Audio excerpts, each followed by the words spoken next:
Siz hansı həqiqətdən danışırsınız, hansı batildən danışırsınız, mən bunu başa düşə bilmirəm. Yadınıza gələr Azərbaycanda, Qazaxıstanda bir neçə həm yerlərimiz, həm vətənpərvərlərimiz şəhid olmuşdular, həlak olmuşdular.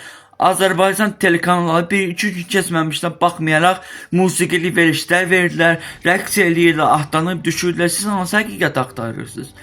Məgər siz əgər həqiqəti bəzən deyirəm ki, Azərbaycan indiyə qədər görmüsünüz ki, hansısa bir belə telekanallarda olsun, televerilişlərdə olsun və yaxud sosial şəbəkələrdə olsun, həqiqəti axtarsınlar, həqiqəti paylaşsınlar, həqiqəti danışsınlar. Görməmisiniz.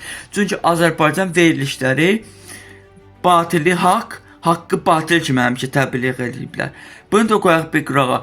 Əgər həqiqətən də Azərbaycan telekanalları, televiziyaları həqiqəti axtarırsa, niyə bizim bir neçə haqqı deyən, bir neçə haqqı müdafiə edən jurnalistlərimiz həbs olunublar? Onlar içəridədirlər. Nəyə görə? Nəyə görə bəzi dindarlar, bəzi möminlər içəridədirlər? Onlar da haqq deyiblər də, onlar da haqqı müdafiə ediblər də. Yəni həmişə Azərbaycan telekanalları, televiziyaları haqqı batil kimi göstərirlər. Batil isə haqq kimi. Məsələ də bundadır. Siz nəyə təəccüblənirsiniz?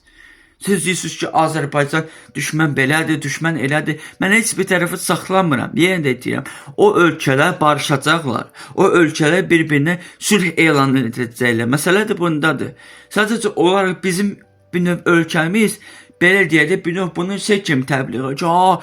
O qardaş bildiyimiz ölkə bizə təxribat raket atdı. Belə elədi, elə elədi. Və yaxşı, sual verirəm sizə. O Türkiyə bildiyimiz, qardaş bildiyimiz ölkə hardaydı? O bəzilərin sevimlisi, o bəzilərin qardaş bildiyi, o bizə silahla pul satan ölkə hardaydı? O bizim 16 dənə şəhidimiz olanda və yaxud da Qazaxıstanda 5-6 nəfər həlak olanda onlar hardaydılar? Niyə çıxıb bizə başsağlığı vermədilər? Niyə çıxıb demədilər ki, başınız sağ olsun, ən azından biz sizin dərdinizə şərikik? Hardaydı o qardaşlıq, hanı o dostluq? Niyə onlar bizim haqqımıza belə deyək də bizə başsağlığı vermədilər? Məncə qardaş bilən ölkə belə eləyər. Amma o sizin nifrət elədiyiniz, sizin zəhləviz getdiyiniz qardaş ölkə bir gün TV'lərdə matəm elan elədi. Ki, Quran oxundu ölülərimizin ruhuna, dünyada köçənlərimizin ruhuna. İndi görürsünüz qardaş kimlərdir? Qardaş ölkələr kimlərdir? Allah düşmənlərə lənət eləsin.